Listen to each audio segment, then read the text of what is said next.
વિજાપુરા લાઈવમાં આપ તમામ દર્શક મિત્રોનું સ્વાગત છે। હું છું આપની સાથે રિપોર્ટર યાસીન ભાભોર।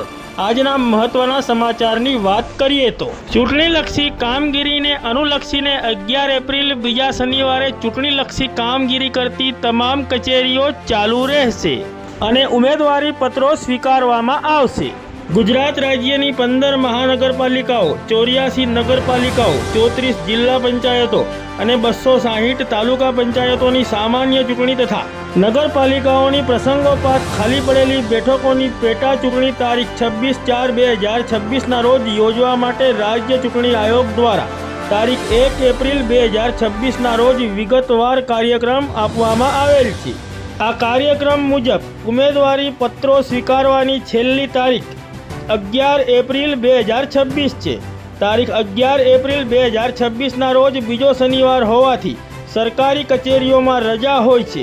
રાજ્ય ચૂંટણી આયોગ દ્વારા આપવામાં આવેલી ચૂંટણી કાર્યક્રમ મુજબ તારીખ 11 એપ્રિલ 2026ના રોજ ઉમેદવારી પત્ર સ્વીકારવાની છેલ્લી તારીખ હોવાથી આ દિવસે ચૂંટણી અધિકારીઓ અને મદદનીશ ચૂંટણી અધિકારીઓની કચેરીઓ ખુલ્લી રહેશે અને ઉમેદવારી પત્રો સ્વીકારવામાં આવશે, જેથી સ્થાનિક સ્વરાજ્યની ચૂંટણી લડવા ઈચ્છતા તમામ ઉમેદવારોએ આ બાબતની નોંધ લેવી।